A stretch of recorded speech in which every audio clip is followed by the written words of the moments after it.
Les damos una cordial bienvenida a todos y todas.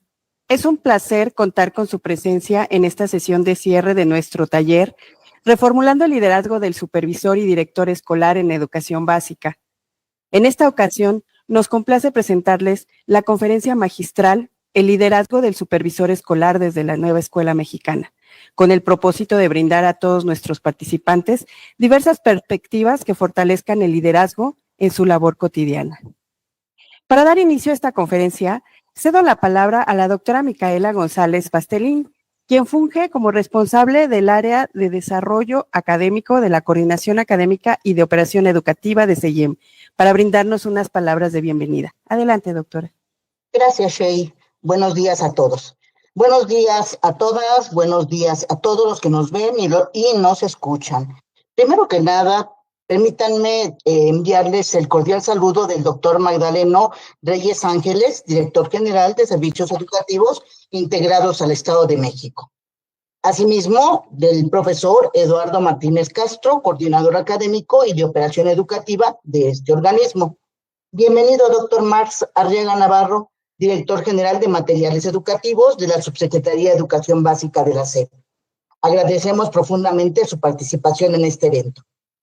La estrategia denominada Reformulando el liderazgo del supervisor y del director escolar proviene de una amplia gama de reuniones estatales donde se estableció la necesidad de fortalecer ambas figuras educativas en virtud de que se reconocen como acciones fundamentales a la asesoría y el acompañamiento a docentes, así como a los colectivos escolares. En tal sentido, habría que fortalecer esta figura para estas dos funciones prioritarias que tiene.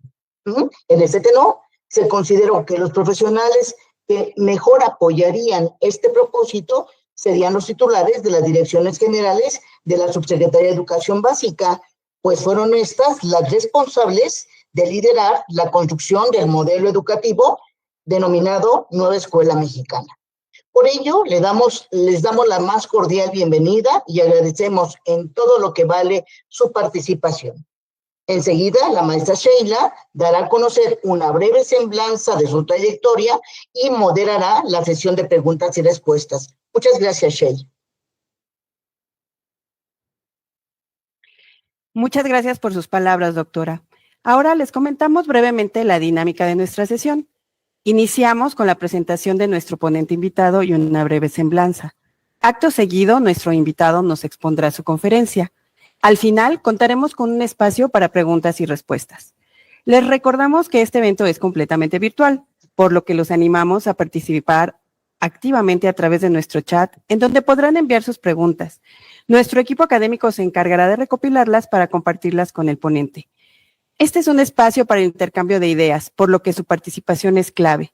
De igual forma, los invitamos a seguir nuestra página de Facebook, Área de Desarrollo Académico, en el enlace que está apareciendo en el chat como comentario fijo. En esta ocasión, al finalizar, los queremos invitar a evaluar esta estrategia en un formato que también se encuentra fijo en nuestro chat. Su finalidad radica en estar en posibilidad de mejorar estas actividades que son para ustedes. Conviene destacar que la evaluación es voluntaria. Y bueno, es un privilegio tener nuevamente con nosotros al doctor Marx Arriaga Navarro, quien es nuestro ponente invitado en el cierre de nuestra estrategia. Antes de comenzar, les compartimos una breve semblanza sobre su trayectoria. Doctor en Filología Hispánica por la Universidad Complutense de Madrid. Maestro en Teoría Literaria y licenciado en Letras Hispánicas por la Universidad Autónoma Metropolitana. Profesor e investigador de la Universidad Autónoma de Ciudad de Juárez. Oriundo de Texcoco, Estado de México, autor de múltiples artículos, conferencias y talleres nacionales e internacionales. Cuenta con varios reconocimientos como el Premio Estatal 2015 de Ciencia, Tecnología e Innovación Chihuahua en el área de Humanidades, Educación y Ciencias de la Conducta, además de pertenecer al Sistema Nacional de Investigadores e Investigadoras. De 2018 a 2020 se desempeñó como director general de Bibliotecas Públicas de la Secretaría de Cultura y actualmente dirige la Dirección General de Materiales Educativos de la Subsecretaría de Educación Básica en la Secretaría de Educación Pública del Gobierno de México. Y ahora sí, Sin más preámbulos, le cedemos la palabra al doctor Marx Arriaga Navarro para que nos comparta su conferencia magistral. Es un gran honor tenerlo el día de hoy. Bienvenido. No, el honor es mío que me hayan dado este espacio para hablar de la nueva escuela mexicana, los libros de texto y de la acción, el rol que juega las diferentes autoridades educativas, en este caso los supervisores. Para mí es todo un honor, les agradezco mucho este espacio. Y bueno, iniciemos con la charla. Voy a plantear una presentación, denme unos segundos para comentarla. Vamos a poner ventana. Ustedes me dicen si se observa.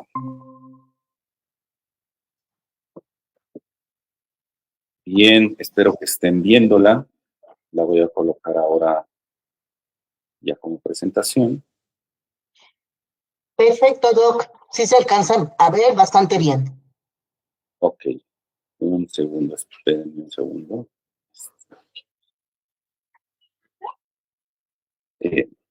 ¿Salí de la presentación, disculpen? ¿O sigo estando ahí? Creo que se salió, ¿verdad? Sigue visualizándose su presentación, doctor. Muy bien. Bien. Pues iniciemos. La charla que les tengo hoy preparada es esta pregunta, ¿no? Va a partir de esa pregunta, el liderazgo del supervisor escolar, y vamos a tratar de irla resolviendo poco a poco, porque lo que estará en esta reflexión en juego es entender que estamos viviendo un momento de transición de una cultura escolar tradicional hacia la cultura de la nueva escuela mexicana que se está construyendo en el día a día, a través de las acciones, de la praxis educativa, a través de la reflexión que surge desde la razón, pero que surge desde la razón hacia la manera en cómo debemos comportarnos con los otros, hacia digamos que los deberes que tenemos con la comunidad, con los estudiantes, con el sistema educativo, con las políticas públicas. Entonces desde ahí es pertinente la pregunta de qué rol juega el supervisor escolar y si a ese rol le podemos decir un liderazgo o cómo entendemos el liderazgo desde esta cultura de la nueva escuela mexicana. Para eso voy a tener que hacer un preámbulo e ir colocando, haciendo contrastes entre la vieja cultura de la cultura escolar tradicional y la cultura tradicional del México consumista, frente a las implicaciones que tiene la nueva escuela mexicana, el humanismo mexicano, y pues bueno, entonces empecemos. Les dije, les pongo como título el liderazgo del supervisor escolar, la virtud revolucionaria de la convivencia con los diferentes para la lucha contra los antagónicos, como posible respuesta. Y empecemos.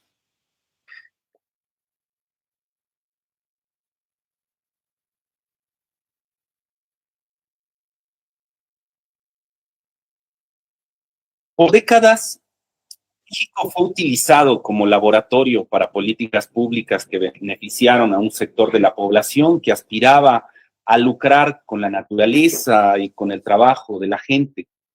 Para esas políticas públicas, para que esas políticas públicas avanzaran, se impulsó la formación de una subjetividad sumisa y convencida que el consumismo y el individualismo eran la única vía para el progreso social. Esa formación se enfocó en dos vías. La primera, de manera informal, en medios de comunicación y la alta cultura subsidiada por el Estado. Y la segunda, a través de las escuelas y sus programas de estudio, lo cual dio como resultado una lucha ideológica entre unos que aseguraban que la felicidad y el progreso se medían sobre la tasa de ganancia y el porcentaje de capital económico que habían lucrado, y otros que se resistían a pensar que aquel era el mejor mundo posible, sumado a la frustración al reconocer que la supuesta movilidad social colocaba cada vez más condiciones, haciéndola casi inalcanzable. Primero fue ser buen cristiano, ser heterosexual, con buenos valores y modales. Después, termina la educación básica, construye tu hogar y familia, paga tus impuestos, respeta las instituciones del Estado. Pero nada fue suficiente. y la promesa de movilidad social se convirtió en un espejismo, en un mito, en una zapa encantada. Y aunque algunos lograron algo pequeño, algo diminuto, algo nimio comparado con las grandes ganancias de la clase alta, la gran mayoría de la población caminaba a una pauperización aguda e inhumana. En esa sociedad dividida, en esas crisis civilizatorias, nuestro anterior presidente gana la elección e inicia una política pública nueva para México, en donde ahora el protagonismo lo tenían las clases bajas. Él lo llamó primero los pobres. Se diseñaron muchos programas sociales que ustedes conocen, las pensiones a adultos mayores, las becas a estudiantes, los apoyos para reforestar, para iniciar un negocio, para madres solteras, etcétera. Digamos, él inició una contraofensiva para crear una nueva subjetividad, un nuevo mexicano. Digamos, la batalla cultural, la lucha ideológica tomó un nuevo rumbo al plantear contrapesos culturales desde el Estado a esa cultura consumista. A eso él lo llamó humanismo mexicano. El término al principio confundió a muchos porque imaginaban una postura ilustrada, eurocéntrica, positivista, enciclopédica y hasta cierto punto grecolatina. Algunos intentaron rastrear su origen en Sor Juana, en Sigüenza-y-Góngora, en Vasco de Quiroga, en Pedro de Gante, en Julián Garcés, en Bartolomé de las Casas, en el Ateneo de la Juventud, etcétera. Y no ayudaba el que en sus conferencias matutinas diarias él citara, por ejemplo, hombre soy y nada de lo humano me es ajeno, cita de Terencio, o reflexionara sobre la misericordia, el ascetismo, la caridad, la simpatía, la solidaridad.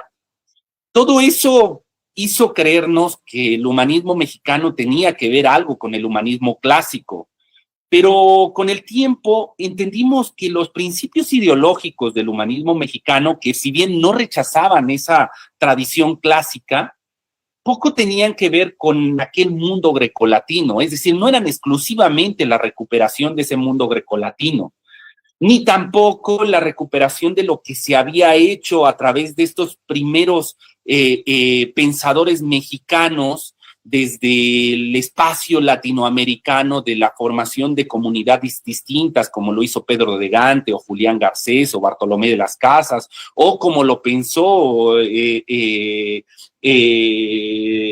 Ateneo de la Juventud. Les digo, con el tiempo, los principios, nos dimos cuenta que estos principios ideológicos del humanismo mexicano poco tenían que ver con el mundo grecolatino, sino que había dos vertientes orgánicas fuertes que impulsaron a nuestro anterior presidente a irlo conformando. Primera línea, bueno, pues desde la educación informal, o sea, no desde las escuelas, sino desde la comunidad, desde la población, desde esa educación informal que se da todos los días en las calles, en las familias, en los centros comunitarios, se recuperaban las cosmovisiones de los pueblos originarios, en donde el compromiso comunitario frenaba las ansias de lucro de algunos y obligaba a colocar el trato digno como pilar para toda política pública o privada. Es decir, la dignidad de las personas se colocaba como el gran valor por el cual deberíamos todos luchar. Pero ¿qué entendió él por dignidad? Él decía, prohibido prohibir. Atrás de estas pequeñas frases en donde sus opositores solo encontraban populismo, se iba estructurando una estrategia compleja para cambiar la subjetividad del mexicano. Prohibido prohibir implicaba que la dignidad no era un marco ético contextual de lo que el poder entendía como buen mexicano, sino una reformulación moral en donde el reconocimiento de las diferencias y las desigualdades en cuestiones culturales, genéricas, lingüísticas, económicas, religiosas, etcétera, deberían generar políticas públicas y privadas que remediaran, que revirtieran aquellas desigualdades estructurales. Segunda vertiente, desde la educación formal, es decir, desde las aulas, desde las instituciones escolares. Y aquí es donde las resistencias se convirtieron en traiciones. Y no me malinterpreten, desde la educación informal, es decir, desde la calle, desde la comunidad, también hubieron traiciones. Pero el hartazgo y la indignación popular ayudaron a que el concepto de dignidad avanzara, porque sin duda la gran mayoría de la población quería mejores condiciones materiales, es decir, quería un pan para poder llevarlo a sus bocas, pero también querían algo más que solo eso. Querían levantar la cabeza, querían dejar atrás las desigualdades, la explotación, querían vengarse de sus caciques y no sentirse más como sus esclavos.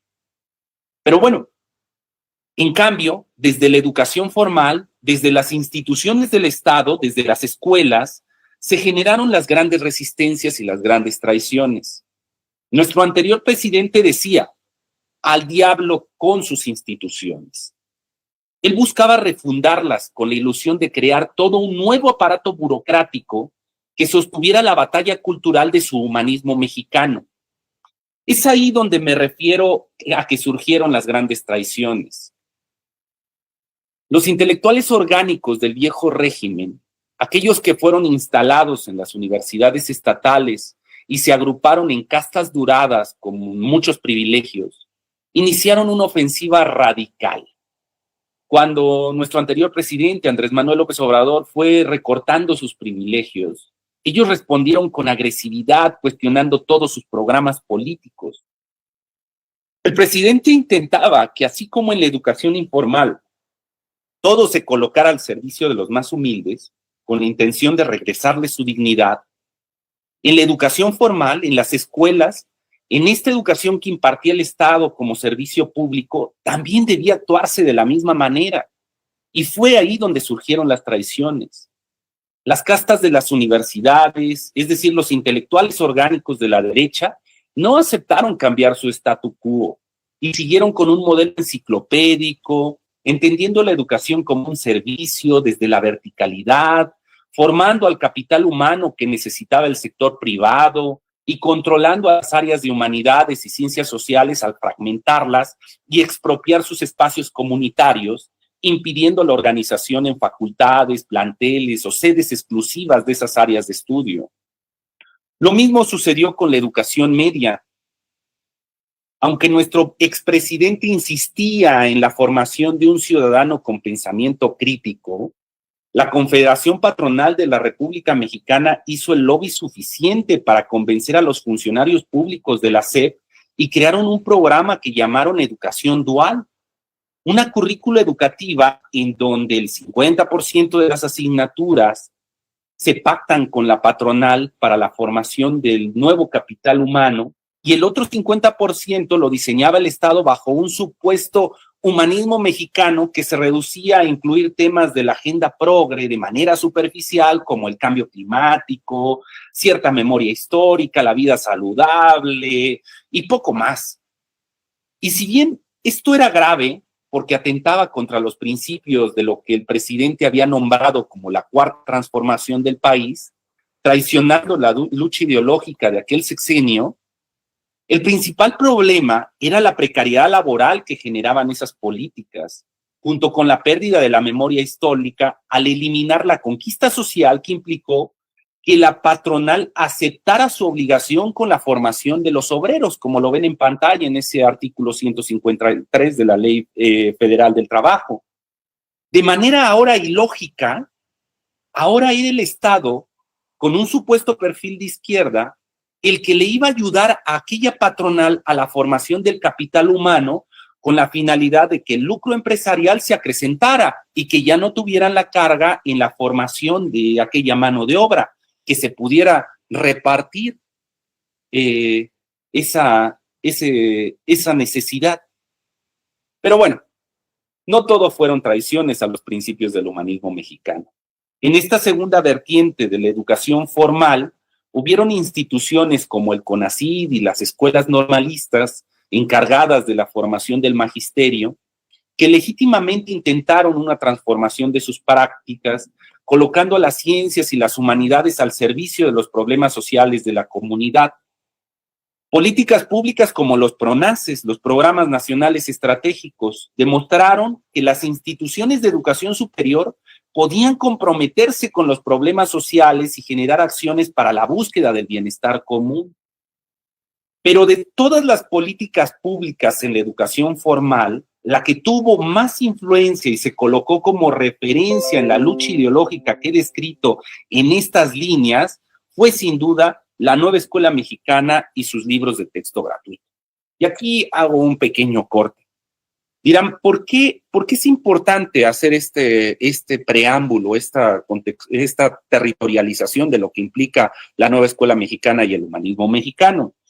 Y entendamos que nosotros como autoridades educativas no solamente somos un actor más en el desarrollo de esta nueva política pública, si nosotros nos convertimos en un actor protagónico, tan protagónico que ustedes lo han titulado en el Estado de México, después de su reflexión lo han titulado, el liderazgo que tienen estas autoridades, estas figuras dentro del desarrollo de la Nueva Escuela Mexicana.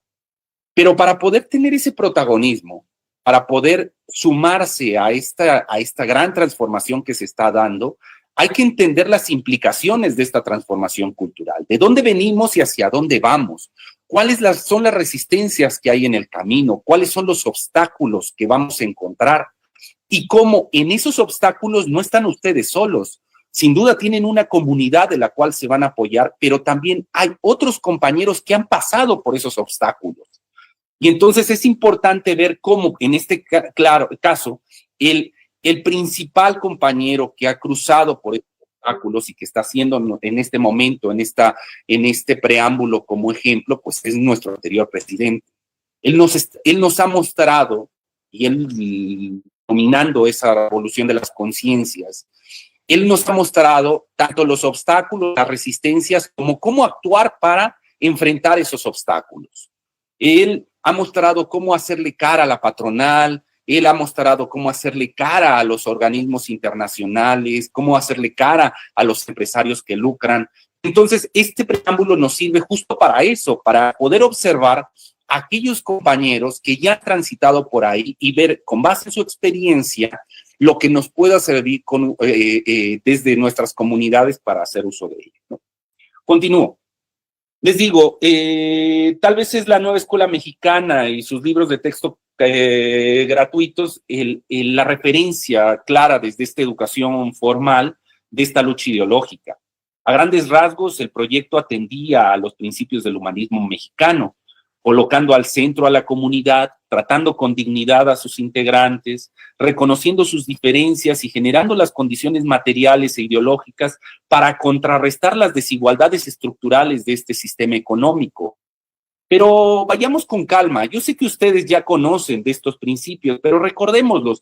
Eso es fundamental, es parte de esa formación que debemos tener hasta poder tomar conciencia de todas las implicaciones morales que tienen estos principios que son el marco de la Nueva Escuela Mexicana. ¿Qué es la Nueva Escuela Mexicana?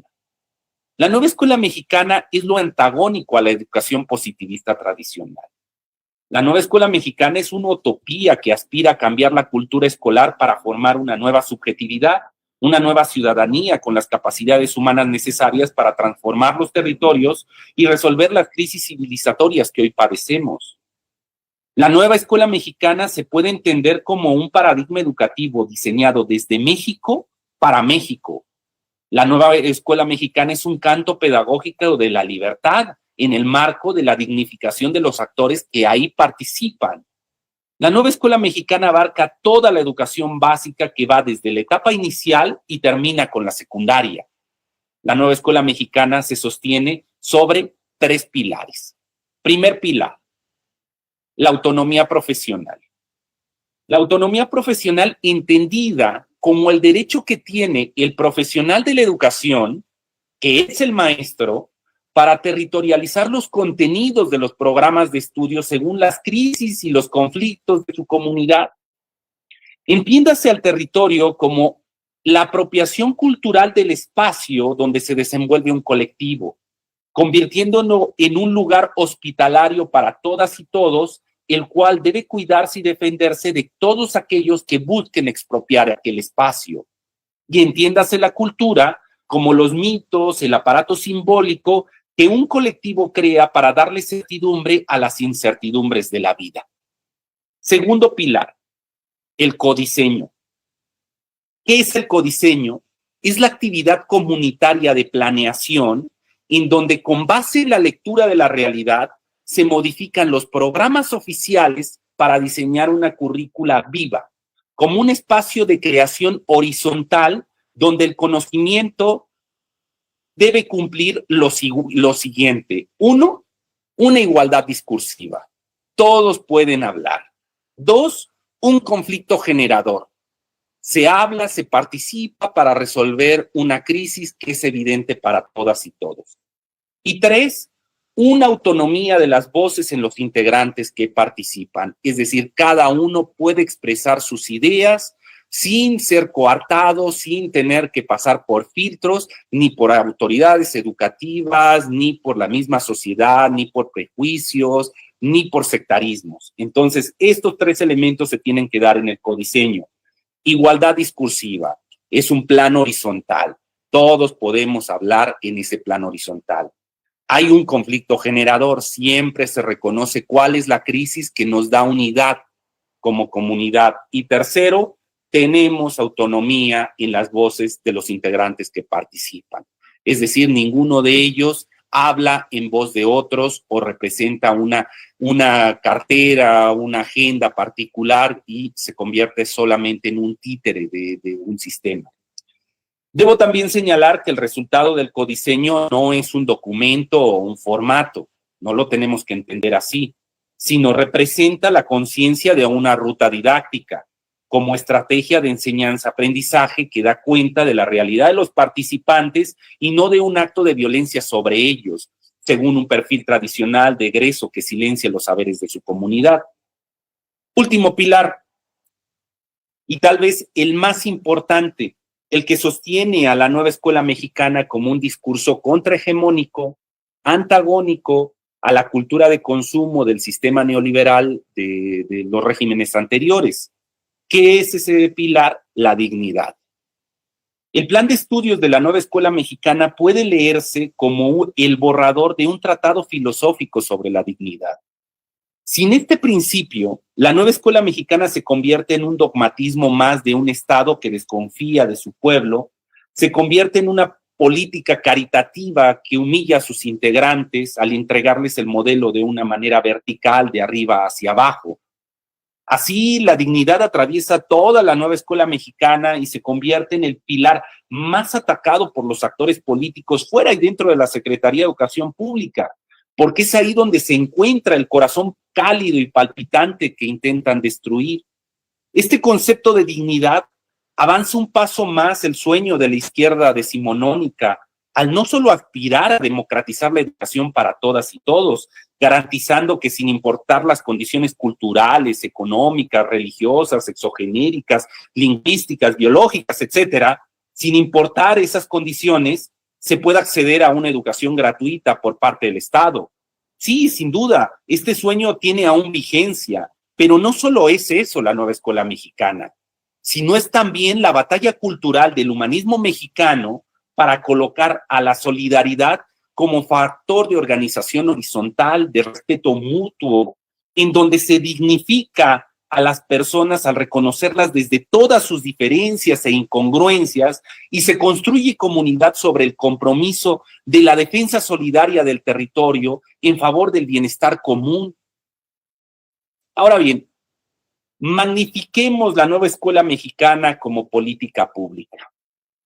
Ustedes lo saben, nace el 19 de agosto cuando se publica en el Diario Oficial el plan de estudios, después de 32 asambleas estatales y docenas más regionales, en donde el magisterio compartió su sueño como imposible viable de lo que debería ser la educación. Este hecho hay que magnificarlo. Fue un hecho extraordinario en el sexenio anterior. Fue el único ejercicio que pudo transitar por todo el país. No hubo un solo estado que rechazara ese ejercicio asambleario. ¿Por qué? Porque era un ejemplo de lo que se esperaba. Un ejercicio horizontal, donde se podía participar, donde había una convocatoria a la base para que asistiera a intercambiar las ideas. Bueno, dice, hablamos de más de 1 millón de participantes que asistieron de manera presencial y virtual a aquellas asambleas que se dieron en periodo de pandemia. El 28 de agosto del año 2023 se implementó en las aulas a una población de más de 23 millones de alumnos en más de 200,000 centros escolares, bajo la visión del porvenir comunitario soñado por más de 1 millón de docentes que asistieron a las asambleas.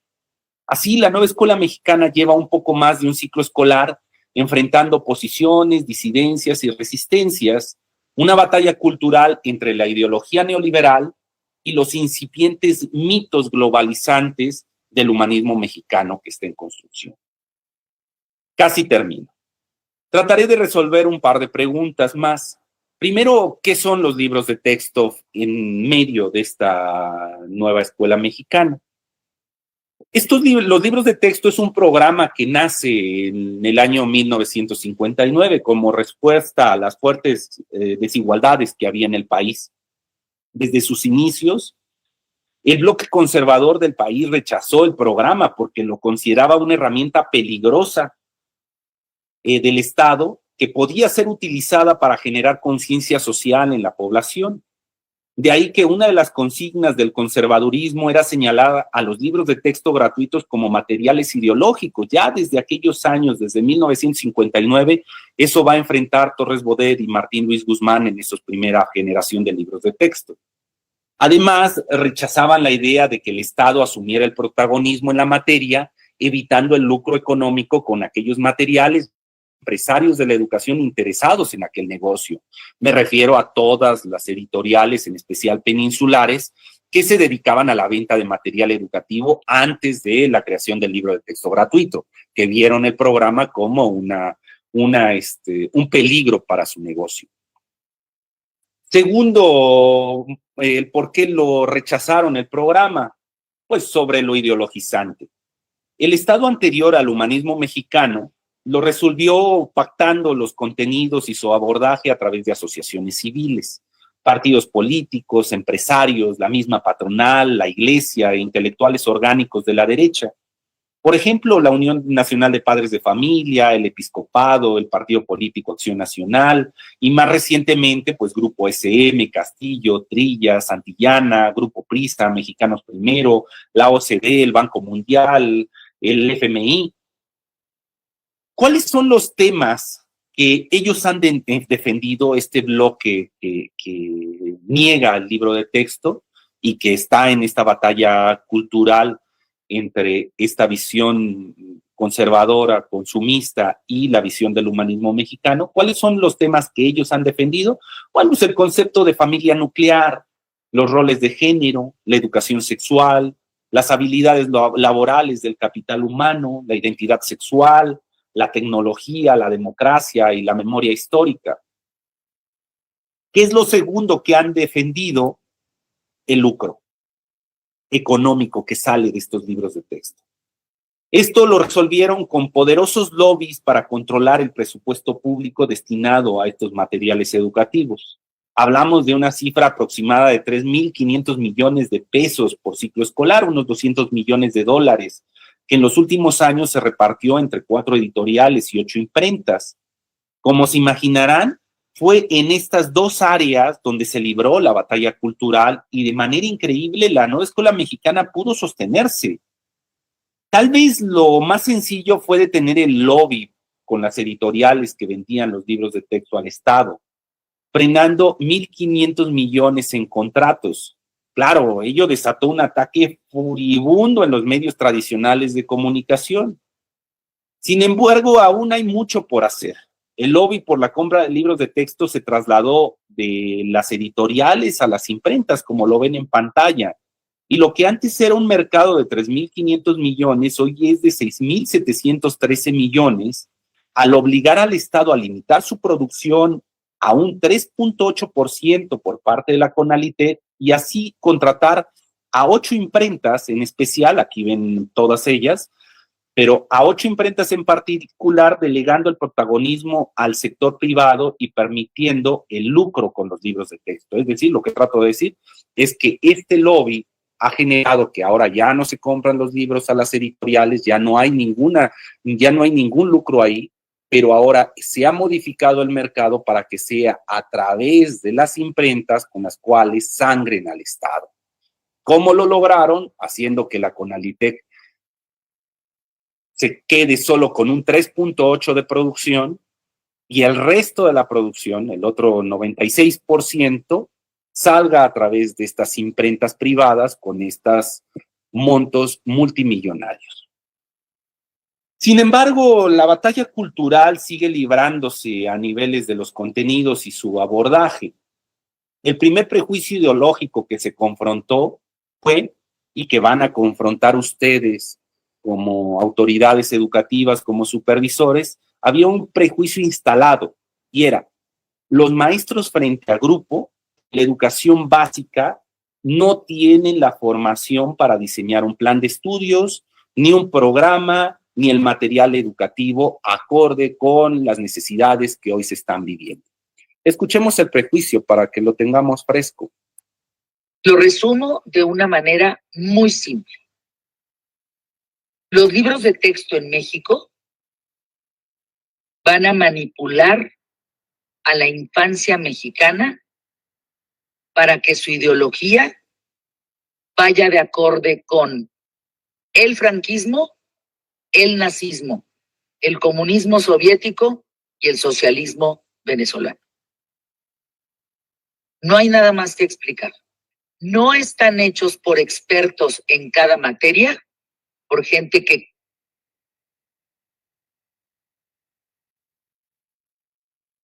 Se trabó la imagen, ¿verdad? Ayúdenme un poco, díganme qué está pasando. Sí, se trabó, doctor. Se cortó el video.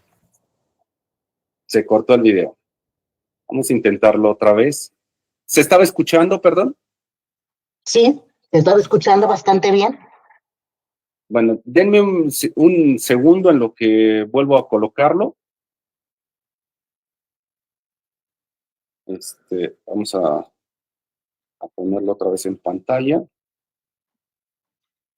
Vamos a ver. ¿Lo están viendo?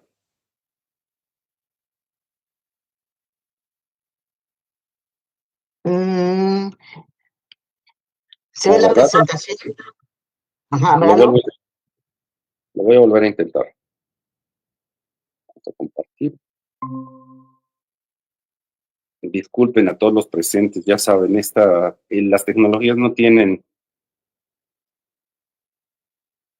¿Se ve la presentación, Doc? Muy bien, entonces vamos a poner rápido la diapositiva. Vamos a estarnos en... Lo resumo de una manera muy simple. Y que existe un contrato de confidencialidad hablando 1,800 en cada materia, si no está hecho por 1,800 expertos en cada materia. No hay nada más que explicar. No están hechos por expertos en cada materia, por gente que tenga conocimiento en cada materia, sino está hecho por 1,800. Estamos hablando 1,882 personas que participaron en los nuevos contenidos, que es un misterio quiénes son, y que existe un contrato de confidencialidad de 5 años para el contenido de estos mismos, o sea, para que ellos no puedan hablar de este tema. Es gravísimo, Gonzalo, porque ahí sí es meterle a los niños, a la infancia mexicana, de primaria, de todo primaria, de libros de texto, una ideología comunista como la venezolana, como el franquismo, como el nazismo, como el comunismo soviético. Bueno, pues ahí escuchan los prejuicios a los cuales me refiero que estamos atacando, o la lucha cultural a la cual me estoy refiriendo. Esos miles de seres fantasmagóricos para este bloque, digamos, conservador, pues no eran más que maestros frente a grupo, ustedes lo saben. maestros que han estado participando en el diseño de los materiales. Hemos estado corrigiendo, ahí en pantalla verán los cambios que se han hecho en los materiales educativos después de su publicación. Maestros que han participado de manera activa en el diseño de estos materiales, en las planeaciones. Bueno, continúo. Hoy, como narrativa antagónica, no solo el diseño curricular de la nueva escuela mexicana es patrimonio de la base magisterial, sino también sus 106 libros de texto, que suena rápido decir 106 libros de texto, pero es también histórico. Es la primera vez que un modelo educativo, que una reforma, o en este caso una transformación educativa como la que implicó la nueva escuela mexicana, es la primera vez en la historia de este país que logra tener materiales educativos tan rápido. Tenemos ahora ya materiales desde preescolar hasta telesecundaria, cubiertos todos los grados de estudio. Y en los siguientes meses daremos a conocer, ya tenemos también las versiones, unas adaptaciones, 132 adaptaciones a 20 lenguas originarias. También tenemos adaptaciones hacia lectura fácil, y en los próximos meses daremos a conocer materiales educativos, no adaptaciones, sino libros de texto diseñados desde multigrado para primaria y para secundaria. Entonces, esto ya es el patrimonio del magisterio, no es algo que se hizo a través de especialistas universitarios, sino especialistas frente a grupo, que eran los maestros de educación básica. Entonces, como narrativa antagónica, no solo el diseño curricular de la NEM es patrimonio de la base magisterial, sino también sus 106 libros de texto, sus más de 25,000 hojas y sus miles de participantes creadores. Todos y todas ellas demostraron que no solo el magisterio puede diseñar estas herramientas pedagógicas, sino que se necesitan esos espacios como territorios comunitarios en donde el magisterio recupere su dignidad al colocar sus saberes a la altura de la propuesta del Estado y de la hegemonía y de las hegemonías que buscan la consolidación de cierta subjetividad afín a sus ambiciones de control. Se preguntarán, ¿cómo se diseñaron esos libros de texto? Bueno, se diseñaron, ustedes ya lo saben, por medio de convocatorias abiertas que asumían como meta generar comunidades de aprendizaje desde la dignidad, reconociendo sus diferencias en un plano horizontal, sin hegemonías, bajo el concepto de demodiversidad, es decir, territorios horizontales de creación del conocimiento. Pero tal vez la pregunta más interesante es, ¿cómo los libros de texto han generado un movimiento contracultural en la educación mexicana? Contracultural que vemos ahí los resultados, compañeros que se han apropiado tanto de la nueva escuela mexicana y sus libros de texto, que han sido capaces de tatuárselos en el cuerpo. Bueno, el proyecto descubrió la cara más déspota del bloque conservador. Escuchemos un poco más. Los libros de texto que la Secretaría de Educación Pública quiere distribuir para el próximo ciclo escolar. Es un asunto serio, porque México está en peligro por un virus que se creía erradicado, el virus comunista. Su resurgimiento está en la educación comunista que la Secretaría de Educación Pública busca imponer a las niñas y a los niños de México. Estamos ante una conspiración fraguada por comunistas trasnochados, como el director de materiales educativos de la SEP, Marx Arriaga, y el subsecretario Luciano Concheiro. El Marx mexicano sin Marx incluso trajo de Venezuela al exfuncionario chavista Sadi Arturo Loaiza. Los manuales que van a utilizar los maestros es otro tema también serio. Los manuales que se van a utilizar para la educación, que van a utilizar los maestros para la educación de los niños, están en contra de la libertad. Buscan convertirlos en esclavos sumisos de una dictadura comunista. Son las guías de la educación comunista que pretenden que los niños no lean, no aprendan matemáticas, lógica, ciencias, ética o historia sin distorsiones. No quieren que sean mejores, que seamos mejores. El objetivo de estos comunistas es que los negocios, hasta los más básicos, los changarros, sean mal vistos. Los comunistas promueven en las guías para los maestros el desprecio al trabajo, a la cultura, a la religión, hasta la familia. Se sienten empoderados y buscan generar violencia y resentimiento entre los mexicanos. Bueno, como les digo, los prejuicios más clasistas y retrógrados salieron a la luz con los libros de texto. Pero al mismo tiempo fue gestándose un movimiento magisterial y comunitario de defensa, de resistencia.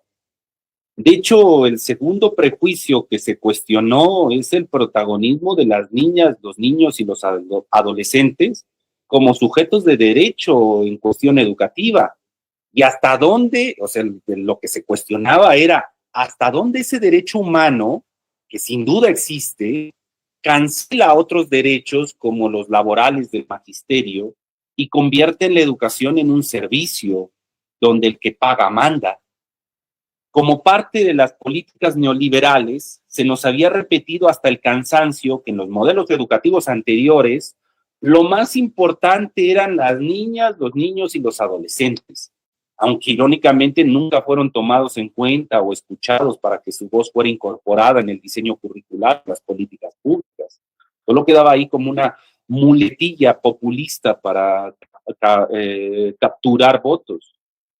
Además, con base en ese prejuicio de poner a los niños, a las niñas y a los adolescentes al centro, cualquier recorte económico al sector educativo podía desdibujar las conquistas laborales del magisterio sobre la supuesta legitimidad en la defensa de los derechos de las infancias. Por supuesto, aquella precarización se tradujo en acciones que atentaron sobre la dignidad del magisterio en particular y en la educación en general, porque hay que atender. Cada que se atenta sobre un maestro, sobre el colectivo magisterial, se atenta contra el corazón de la educación de este país. Sumado a convertir la educación en un servicio mensurable y predecible por medio de herramientas para la rendición de cuentas, entendida como calidad educativa, según estrategias gerenciales. Ello no solo precarizó al magisterio, sino le hurtó su categoría como profesional de la educación, convirtiéndolo en un mediador de ella o en un técnico operador de una currícula. Estrategia cultural agresiva que violentó al gremio magisterial. Pero no me crean a mí. Escuchemos. Yo he hablado abiertamente de la sección 22, de la sección de Chiapas, de la 18 como delincuencia organizada. No trafican quizá droga, trafican con el dinero nuestro y con el futuro de los niños. Y eso, en mi opinión, es tan grave como traficar drogas. Son unos pinches delincuentes y hay que intervenir. Y no es autoritarismo, es Estado de Derecho. La nueva escuela mexicana cuestionó aquellos prejuicios y generó un discurso antagónico. Primero, negando a la educación como un servicio público. Las escuelas no son espacios de servicio público. Y reconociéndola como el territorio comunitario donde se forma una ciudadanía crítica capaz de enfrentar sus conflictos y de responder a las desigualdades estructurales que los limitan. Esto es fundamental. Si nos pensamos como solo servidores públicos y la escuela, el espacio donde se da un servicio, entonces ellos mandan. Entonces, el que paga está ahí, puede colocar la agenda que él quiere porque está recibiendo un servicio. Eso cuestionó la nueva escuela mexicana. Dijo, vamos a colocar la dignidad en el centro y para eso hay que colocar a la comunidad en el centro de manera horizontal para que se decida qué es lo que se quiere hacer, qué crisis se quieren tomar. No es el servicio particular que se recibe a aquellos ciudadanos ideales o que tienen las ventajas económicas, culturales para poder recibir ese servicio. No. Aquí no damos servicio público. Aquí formamos ciudadanía. Y aquí lo hacemos con profesionalidad, a través de maestros profesionales, entendidos como profesionales de la educación. Segundo prejuicio que cuestionó la nueva escuela mexicana. Para aspirar a un trato digno, el estudiante no podía quedar como sujeto individualizado ni estereotipado, sino debía colocarse rodeado de la comunidad y de su cultura. Es decir, no podemos colocar al estudiante al centro, tiene que ser la comunidad la que se coloca al centro. Pero ahora escuchemos cómo se continúan con todos estos prejuicios. O sea, esto ya lo dije. Ahora veámoslo como ejemplo en este video, donde ahí vemos todo esto que estoy diciendo ya en el discurso político de la cultura de la cual veníamos, de esta cultura de consumismo, de esta educación neoliberal. Escuchemos el audio. No hay de otra más que sacar al sindicato del control de la vida profesional de los maestros. No hay de otra. Este tema de, oye, ve y negocia con el sindicato porque todo se arregla platicando. No. ¿Queremos hablar en serio? ¿Queremos vivir una fantasía o queremos simular? Si se trata de simular, claro, nos sentamos todos, nos ponemos de acuerdo en 3 minutos y dejamos que el sindicato siga controlando la vida profesional de los maestros, que siga movilizando a favor de los partidos políticos y nada más le ponemos una disque evaluación por acá que no sirve para nada, etc. Si es en serio, se tiene que crear un servicio profesional de carrera para los maestros. Que, número 1, contraten los maestros por un concurso nacional serio, estructurado por un servicio profesional docente sin que se meta el sindicato, con un instituto autónomo como era el INEE, que evaluara con expertos en que te iba a poner los exámenes para saber qué es lo que los maestros tienen que saber, cuáles son los conocimientos mínimos que tiene que tener un maestro para ser maestro. Y entonces haces un concurso nacional y en lugar de que las plazas se vendan o se hereden o se contraten porque se le dio la gana al líder sindical, se dé por un proceso de derechos y obligaciones claro y en donde sean los conocimientos y la calidad lo que lo dije.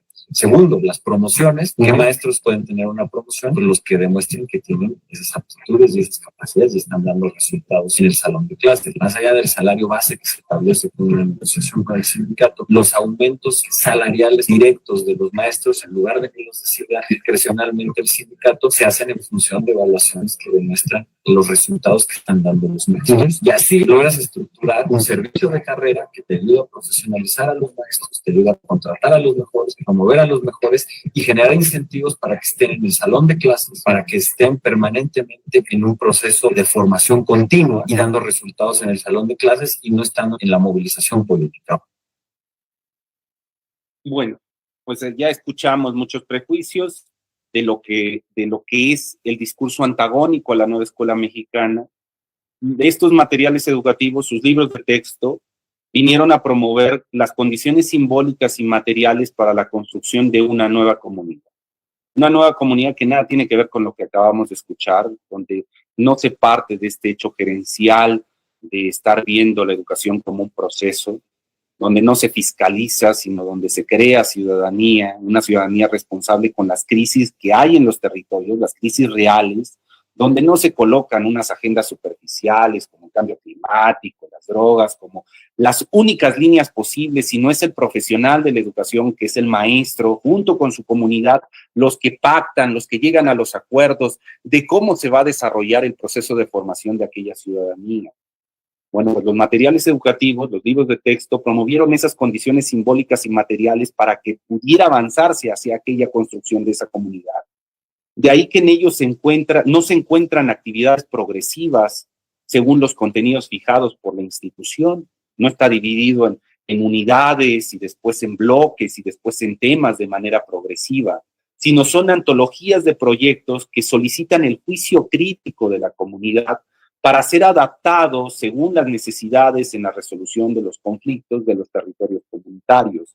Y de ahí la importancia del profesional de la educación, que es aquel que va a funcionar, no sé si podamos decirlo para no ocupar el lenguaje gerencial como líder, pero sí como aquella guía, como aquel, digamos, tlatoani, que va avanzando con su comunidad, con su cosmovisión que está generándose desde su territorio, para ir construyendo la organización de la cual él forma parte.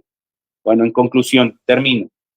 Para que este sistema económico y sus privilegios se mantengan, como hemos visto, se requiere de la formación de un tipo de ciudadanía que acepte aquellas injusticias como algo natural, hasta el punto que escuche estos videos y digan, no, pues si tiene la razón Aurelio Nuño, ¿no?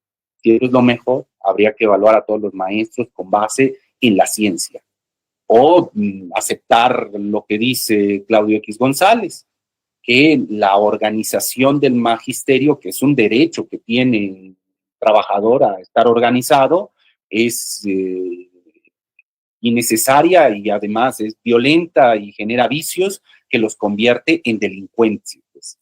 Bueno, para que ese sistema y sus privilegios se mantengan, se requiere la formación de un tipo de ciudadanía que acepte que aquellas injusticias son algo normal y entonces vea estos prejuicios y diga, sí, sí, así es la vida. El proceso de esa domesticación, como hemos visto, de aquel ciudadano puede ser largo o corto, dependiendo de las condiciones materiales que los rodeen. Es decir, una persona con muchos privilegios aceptará más rápido aquel sistema económico. Prueba de ello, Aurelio Nuño y Claudio X González. Es decir, una persona con muchos privilegios aceptará muy rápido aquel sistema económico, aquellas injusticias, aquellas violencias, mientras que los sujetos precarizados, como podemos ser nosotros como profesores, los marginados, los ninguneados, pues nos resistiremos a aquellas humillaciones y diremos, paren ya, ¿no? Esto no va así. Pero para lograr la domesticación, el sistema económico se apoya, como hemos visto, de su andamiaje cultural para legitimar sus acciones y convencer a los ciudadanos que el mejor mundo posible es en donde estamos viviendo. Y lo mejor es no intentar mover nada de él, así dejarlo. De tal manera, observamos un sinnúmero de mitos que dan certidumbre a hechos tan inciertos o subjetivos como que es la familia, el progreso, la masculinidad, la feminidad, la infancia, etcétera. Todo con el fin de convencernos de lo legítimo que resulta el marco de privilegios y abusos que hoy existen. ¿O acaso no reconocemos que culturalmente se asume que para ser más se debe poseer más y los que son menos es porque poseen menos? Frases que no tienen ningún sentido científico, son aceptadas hoy como verdades absolutas. Por ejemplo, el dinero es la felicidad, o su versión de centro derecha, el dinero no da la felicidad, pero ¿cómo ayuda? De ahí la importancia de desarrollar una estrategia cultural que genere una nueva ciudadanía que acepte y luche por un nuevo modelo económico. Si ello no sucede, si no logramos hacer una transformación cultural, los resultados serán conquistas laborales, conquistas sociales que se van a dilapidar con el paso del tiempo por culpa de la domesticación consumista de la base que no quiso defender lo logrado en aquellas conquistas sociales. Todo por no ofrecerle a la base social un marco cultural distinto en donde pueda responder a aquellas incertidumbres que el consumismo sí responde. Sin un andamiaje cultural antagónico a las ideologías de las derechas, el sujeto del humanismo mexicano avanzará sin rumbo, caminará sin un sur donde pueda fijar que hay un mejor mundo para vivir que en donde nos encontramos. Una compañera maestra hace unos días me recordaba cómo Lenin hablaba del odio como motor de lucha de clases, cómo de alguna extraña manera a los 18 años Lenin les resultó tan evidente ese odio entre los oprimidos y los opresores. Hoy el odio se mantiene y él debería guiarnos en las políticas del humanismo mexicano, es decir, odiar el saqueo, odiar las desigualdades, odiar la distribución desproporcionada, odiar la mezquindad, odiar la corrupción, odiar el nepotismo, odiar la trata de blancas, odiar la esclavitud. Pero debemos tener cuidado. Sin una cultura de la nueva escuela mexicana que señale de manera clara a los antagónicos y su cultura, ese odio puede desviar el rumbo y ser manipulado por la derecha para que nosotros acabemos odiando. ¿Se imaginan una estrategia cultural de la derecha por medio de películas, series de televisión, canciones en la radio, mentiras en las redes sociales? Una estrategia que nos manipule para utilizar el odio como motor de clase y así fomentar la animadversión entre nosotros como iguales. ¿Se imaginan que culturalmente logren convencer, en este caso, a la base magisterial y se cree el monstruo de un maestro empobrecido, precarizado, de derecha, que defienda las pruebas estandarizadas, el sistema de evaluación del magisterio, las cargas administrativas, que defienda la educación privada, sus colegiaturas, el trabajo por honorarios, la supuesta calidad educativa, sus planes y programas de estudio, que defienda los libros de texto de editoriales privadas? ¿Se imaginan? Bueno, pues eso ya está sucediendo.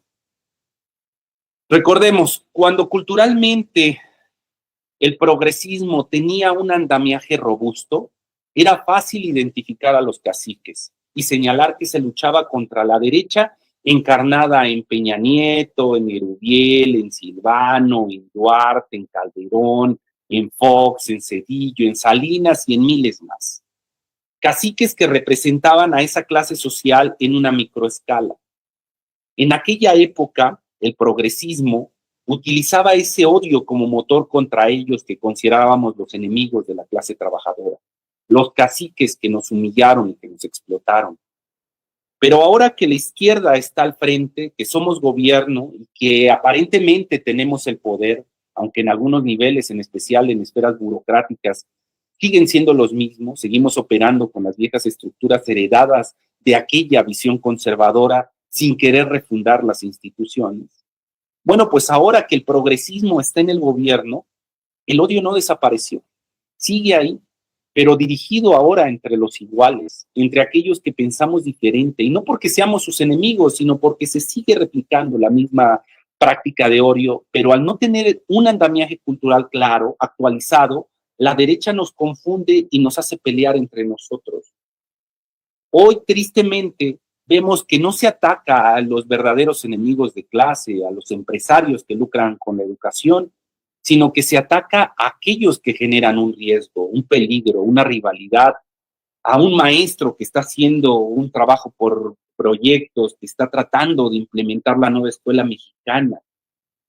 Ahora, les digo, se ataca a aquellos que generan ese riesgo, como si ya hubiéramos derrotado a aquel bloque conservador, a esos enemigos reales de la clase social, a los antagónicos, y ahora pudiéramos perder el tiempo con dogmatismos, con puritanismos, diciendo a ver quién es más progresista que otro. Así, compañeras y compañeros, no queda más que recuperar nuestro rumbo, nuestro sur, recuperar las luchas y los principios como los de la nueva escuela mexicana y sus libros de texto gratuitos. Volver a analizar cada mito de la cultura consumista, fijando otro que lo contrarreste, que le plantee cara y genere un marco ideológico posible, antagónico al capitalismo y a este bloque conservador. Entender que la lucha cultural y el odio es contra ese Estado, ese tipo de Estado, contra ese tipo de instituciones, contra el crimen organizado, contra los operadores de la corrupción, contra los funcionarios que apoyaron aquella corrupción, contra los sacerdotes pederastas, contra la trata de blancas, contra los empresarios, contra los caciques, contra las transnacionales, contra los bancos, contra sus medios de comunicación, contra los fondos buitre, contra sus ejércitos, contra su educación y, por supuesto, contra su cultura consumista. Entender, compañeras y compañeros, que ustedes no son unos líderes en el sentido del capitalismo, no son líderes de una empresa, sino son los actores políticos que generarán las condiciones simbólicas y materiales para que se pueda desarrollar la virtud revolucionaria de la convivencia de los diferentes para la lucha contra los antagónicos. Bueno, compañeros, muchas gracias por el tiempo. Espero que hayan podido entenderla, me haya podido explicar. Le agradecemos profundamente, doctor Marx, su valiosa intervención. Estamos convencidos de que nuestros asistentes han recibido información muy relevante, lo que sin duda les permitirá profundizar y reflexionar su liderazgo en el ámbito educativo. En este momento, abrimos ese espacio para la sesión de preguntas y respuestas, las cuales recopiló nuestro equipo académico. Les comentamos que las preguntas que por cuestión de tiempo no puedan ser leídas en esta transmisión serán respondidas por nuestro invitado y publicadas en nuestra página de Facebook, Área de Desarrollo Académico, por lo que les invitamos a darle clic en el enlace de la página. Nuevamente, les invitamos a evaluar esta estrategia a través del formato que también se encuentra fijo en el chat, y esto es con la finalidad de mejorar el diseño de estas actividades que son de utilidad para ustedes. Es de manera voluntaria. Doctor Marx, tenemos unas preguntas. Nos comenta la maestra González, desde la perspectiva que ha expuesto, ¿cuál es el rol del supervisor y director en este modelo educativo? Muy bien, compañeras. Bueno, ¿cuál es el rol? Ustedes son unos agentes culturales que van a generar las condiciones tanto simbólicas como materiales para que se construya la comunidad en cada uno de los centros escolares. Ese es nuestro rol como funcionarios públicos. Nosotros tal vez no vamos a hacer un programa analítico, no vamos a desarrollar ese programa analítico, pero nosotros vamos a ser aquellos agentes culturales que vamos a estar al tanto de que lo que haga el maestro frente a grupo pueda ser desarrollado. Es decir, la nueva escuela mexicana plantea un marco utópico. Y qué utopía más bonita, pero compleja, como la construcción de comunidad. Eso no es sencillo. La construcción de esa comunidad no va a ser sencilla. Van a necesitar dos elementos. Primero, las condiciones materiales, ¿no? Un espacio donde ciertos actores, ciertos sujetos puedan participar, puedan juntarse para que puedan apropiarse de ese espacio, convertirlo en su territorio y empezar a construir comunidad. Entonces, primero las condiciones materiales, el espacio, las condiciones económicas para que esa comunidad pueda interactuar, el mobiliario, todas las condiciones materiales para que la comunidad nazca. Entender que las comunidades no se instalan solas, no crecen como pastos, sino se construyen. Y se construyen bajo dos elementos, bajo condiciones materiales y condiciones simbólicas. Entonces, nosotros, ¿cuál es nuestra función? Apoyar en generar esas condiciones materiales para la construcción de comunidad, pero no solo eso, sino también las condiciones simbólicas. ¿A qué me refiero con ello? Tal vez tenemos el aula, tal vez están dadas las condiciones económicas, de infraestructura para que la comunidad se construya.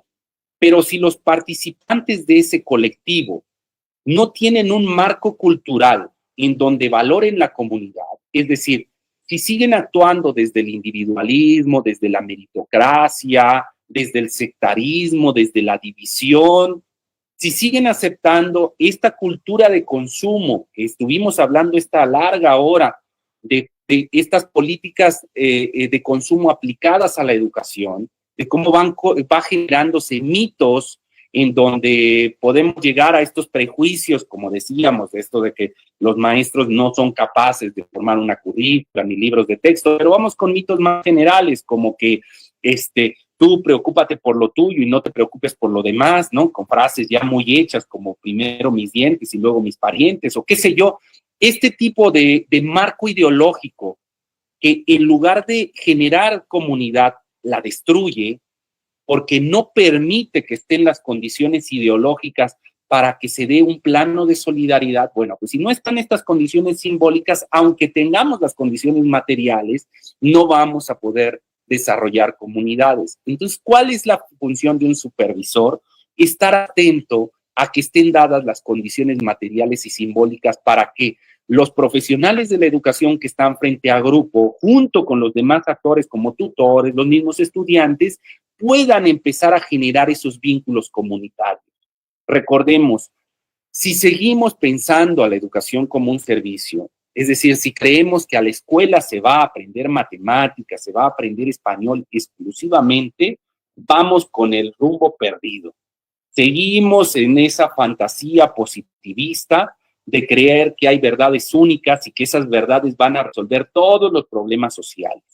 No, debemos entender que en la educación básica, estamos hablando aquí de educación básica, no estoy en un foro de educación media ni superior donde abordaría el problema de otra manera, pero en educación básica, constitucionalmente, está marcado que la formación es para formar ciudadanía. Y la ciudadanía que estamos formando es una ciudadanía corresponsable, solidaria, con un compromiso crítico, con un compromiso para detener las desigualdades y las injusticias sociales. Está marcado en el artículo 3. Entonces, al entender eso, nosotros como supervisores, ¿cuál es nuestra función? Ver que las condiciones materiales y simbólicas den pauta para la creación de esas comunidades. Ese es nuestro rol. Si es el problema una condición material, tratar de solventarlo. Si es una condición simbólica, porque hay prejuicios instalados, ya lo veíamos hace unos días, ¿no? Cuando estos prejuicios dolorosos, ¿no? Donde se decía de Nuevo León que ahí no se necesitan transporte público, ¿no? Ya quisiera que vinieran al Estado de México con lo que sufrimos. No, allá no se necesita porque todos tienen coches. y que allá el ánimo es muy la cultura americana y que rápido tienes un trabajo y lo primero que quieres es un coche y tal. Bueno, cuando un supervisor ve esos prejuicios que en lugar de crear comunidad la destruyen, la separan, entonces es ahí donde entra el supervisor a generar esas condiciones simbólicas. Y dirán, ¿y cómo?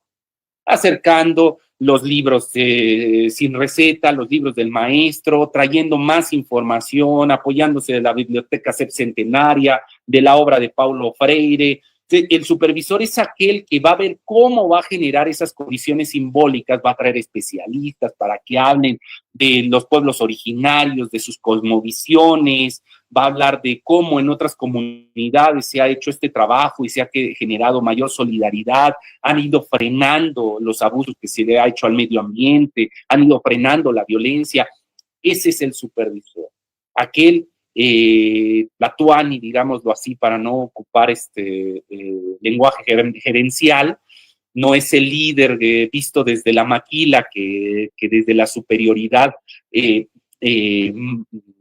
indica cuáles son las acciones que debe hacer la base. No, veámosla como ese Tlatoani que a través de, o se tiene una visión, una cosmovisión amplia, donde entiende que todo es dinámico, donde no es que estén unos por encima de otros, sino que la naturaleza, nosotros, la religión, o sea, nuestras creencias, nuestra cultura, todo eso convive de manera dinámica, donde todo se necesita de todo, donde debemos participar de manera solidaria para la construcción de comunidad. Bueno, pues ese es el rol que debe cumplir el supervisor, convertirse en aquel Tlatoani que va a ver a su comunidad y va a generar las condiciones materiales y simbólicas para que sus territorios crezcan.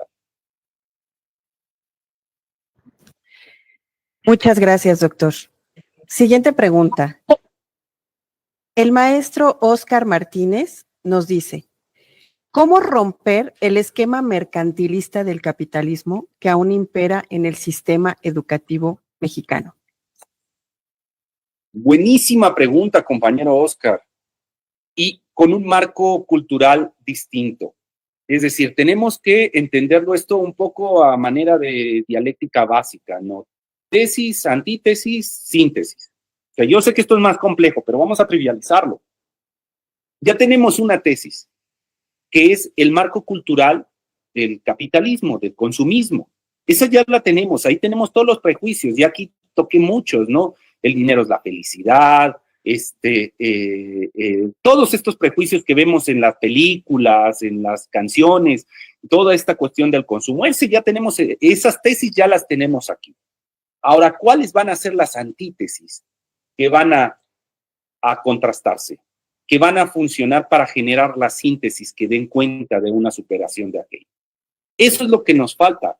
Cuando me refiero a la cultura de la nueva escuela mexicana que se está construyendo, justamente se está construyendo en la toma de conciencia de las tesis del consumismo, en especial de aquellas tesis que han generado una crisis social, como puede ser las consecuencias que vemos con el cambio climático, la violencia de género, o la violencia en general, o los problemas de salud.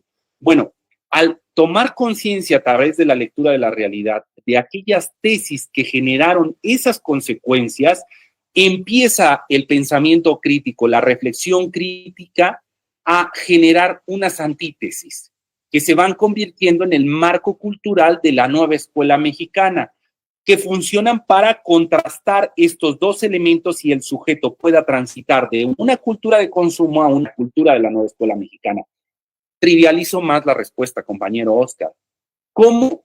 Generando nuevos mitos, reconociendo los mitos del consumismo y nosotros colocando nuevos mitos donde valores como la solidaridad, la corresponsabilidad, las compartencias, se colocan en el centro de esos mitos, de esas historias, para que los sujetos entiendan que esto no solo es un programa en general, o de estos no solamente es aprender nuevos contenidos, sino es una nueva manera de entender la sociedad, las relaciones humanas, es la conformación de una nueva ciudadanía, es la conformación del humanismo mexicano. Entonces, si no lo entendemos como una lucha cultural, vamos a ir trivializando las cosas, es decir, vamos a ir entendiendo esto como si fuera solo de dominio de contenidos y cada que tengamos una duda sobre alguna incertidumbre como esta, ¿qué es la feminidad? ¿Qué es ser mujer? Vamos a ir al marco cultural del consumismo y tomar sus tesis, medio adaptarlas para dar cuenta de la respuesta que se está buscando, ¿no? Necesitamos ir viendo de aquel marco cultural sus tesis para ver cómo han generado las crisis sociales y generar antítesis a cada una de ellas. Cómo creando un nuevo marco cultural, creando nuevos mitos, los mitos de la cultura de la nueva escuela mexicana, los mitos del humanismo mexicano. En la medida en que tengamos ese marco cultural que se va a ir construyendo de manera orgánica, compañeros. O sea, de repente pensemos en nosotros que somos del Estado de México, soy texcocano. O sea, ¿quién iba a imaginar hace 9 años que un funcionario público, pienso en el Estado de México, estamos aquí ya territorializándolo, un funcionario público iba a decir no mentir, no robar y no traicionar? Si para nosotros era pues el pan de todos los días, ¿no? O sea, era la ley de Herodes, estaba implantada como la cultura de ese consumismo. Bueno, pues hoy ya vemos que hay ciertos movimientos ahí, sin duda contradicciones, ¿no? Traiciones a los principios, deserciones, lo que quieran, pero hoy se están cambiando las cosas. Hoy en las casas, en las mesas, se dice, sí, pero pues ¿qué no se supone que no mentir, no robar y no traicionar? Bueno, está cambiando los mitos, está cambiando la cultura. Entonces, yo ahí lo que le pediría al compañero Oscar es que tiene que hacer una reflexión constante y primero definir en su territorio, en la zona que él está supervisando, cuáles son los mitos del consumismo, los mitos de la educación neoliberal instalados. Me dirá, no, pues las habilidades de lectura y de matemáticas van a darle las habilidades suficientes para que los estudiantes enfrenten los problemas laborales. ¿Qué más? Los maestros son servidores públicos. Los maestros no pueden hacer currículas porque no tienen los conocimientos suficientes. Los maestros son holgazanes, son revoltosos porque salieron del normalismo. El normalismo es el semillero de grillos, de sujetos contrarios al Estado. Ir armando toda esa cultura que la educación neoliberal ha colocado y que en algunos de nosotros hemos aceptado. Yo sé que no estamos de manera presencial, compañero Oscar, y me encantaría verlo, pero dígame sí o no. ¿Cuántos de nosotros hemos caído y hemos dicho, yo le quiero dar una buena educación a mi hijo? Yo lo voy a llevar a una escuela de paz. Cosa que viene de esta cultura de una educación neoliberal. Entonces necesitamos hacer esa reflexión sobre cuáles son los mitos, cuáles son las leyendas, los prejuicios instalados en mi territorio de esa educación neoliberal y cada uno de ellos tu antítesis. Tu antítesis. Es decir, si el mito dice que la educación privada es mejor que la pública, ¿cuál es la antítesis? La educación pública es mejor de la privada. Y entonces vienen los relatos, y vienen las leyendas, y vienen las historias, donde aquí estas historias de éxito, no, es que mi hijo, como fue a la Ibero, después tuvo una empresa y se hizo millonario y tal, ya no la sabemos, porque está instalada en esa cultura de educación neoliberal. Bueno, ahora vayamos a crear los mitos de la nueva escuela mexicana, la cultura de la nueva escuela mexicana, las antítesis de aquellas tesis. Y entonces el sujeto en este desarrollo de esta conciencia crítica va a ir llegando a esa síntesis al ver el choque de estas dos culturas, la batalla cultural. De eso trató la charla, de hacernos entender que esto no es una cosa baladí, o sea, no es una cosa superficial. Lo que está en juego en este momento es la batalla cultural entre dos maneras de entender el mundo. Una visión consumista de la educación, donde se ve la educación como un lucro, como un negocio, y otra educación que se ve la educación desde lo popular y desde lo comunitario. Muchas gracias, doctor. Tenemos otra pregunta. La maestra Gloria nos dice, desde la función supervisora, ¿cómo se reconoce y se valora la dignidad docente y se logra descolonizar el pensamiento para poner la comunidad al centro?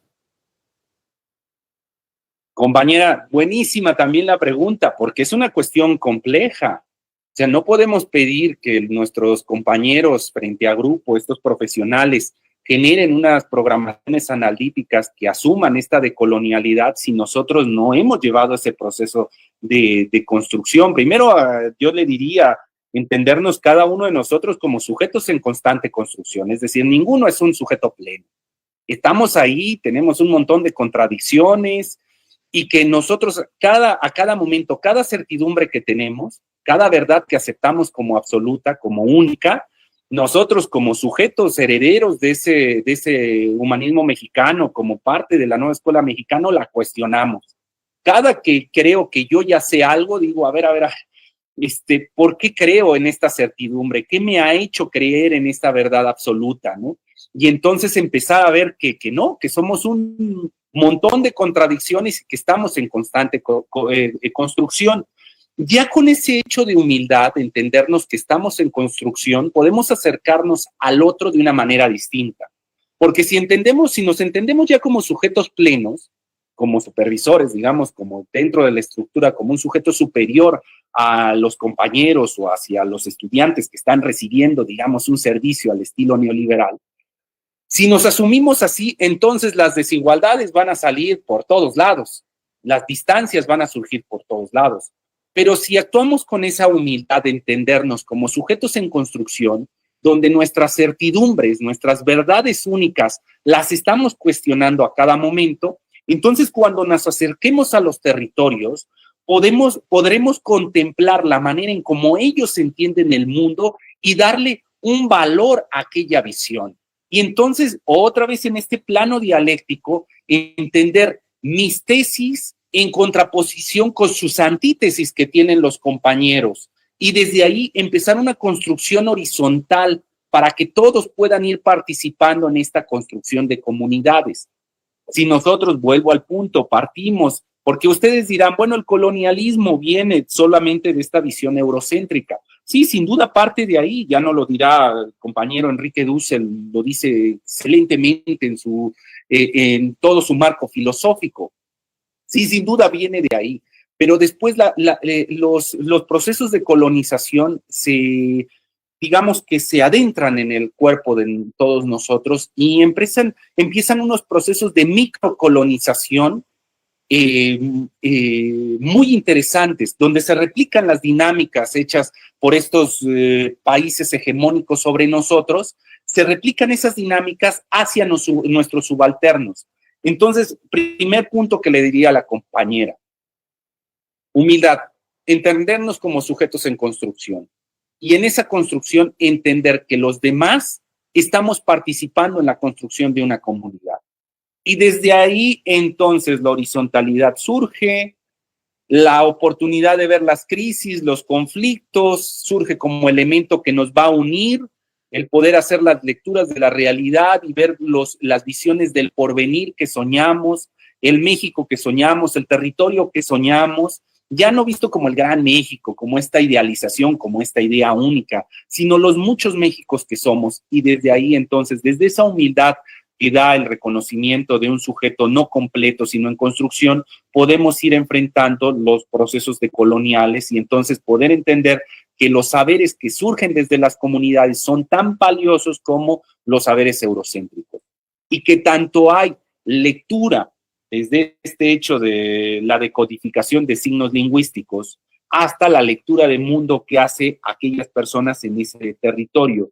Y que esta lectura, estos procesos de habilidad lectora, habilidades matemáticas, no solamente se dan desde una cuestión abstracta, sino también implica las relaciones de los sujetos con su entorno, con el mundo. Entonces, ir bajando esos conocimientos desde el lado eurocéntrico, desde la ciencia exacta, hacia una realidad viva desde los mismos territorios. Muchas gracias, doctor. La maestra Ivonne Muñoz nos dice, ¿qué propone para que la supervisión aprenda a ser un líder positivo y no un líder coercitivo que no comprende su función? Paso 1, compañera, paso 1, todos los días, lecturas de la realidad. Es fundamental. O sea, aquí un poco tomando el balón que ahorita está en el aire, ¿no? De que dicen que hay que regresar otra vez a las mediciones de lectoescritura. Bueno, en parte tienen razón. Hay que regresar a desarrollar la habilidad lectora, pero lectora no solamente de una condición lingüística, ¿no? De símbolos lingüísticos, sino de la lectura del mundo, que es una relación con el mundo más compleja. O sea, necesitamos nosotros como supervisores ser esos tlatoanis que están cuestionando a cada momento todo. Recuerden, nuestro compañero, nuestro profesional de la educación que está frente a grupo, él está respondiendo a las crisis que él está observando en su territorio con los actores que están participando ahí. Entonces, esa pequeña burbuja que tiene, lo hace que no le permite ver más allá de esa burbuja, de otras crisis civilizatorias que hay. En cambio, nosotros como supervisores podemos ver cómo está enfrentando este compañero estas crisis, este otro, estas otras, y entonces nuestras lecturas son mucho más complejas. Nosotros necesitamos desarrollar esa habilidad, esa conciencia, diría Paulo Freire, esa conciencia política. Y ahí otra sugerencia que les doy, o sea, sin duda lectura de la realidad, todos los días, para conformar 4 agendas básicas.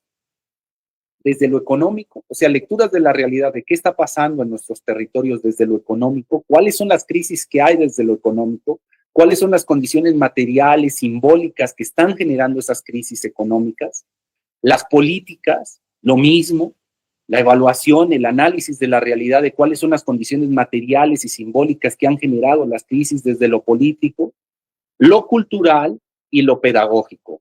Estas 4 agendas son fundamentales y nos deben de llevar a una estrategia, a una ruta para tratar de ir atendiendo a las crisis que hemos observado.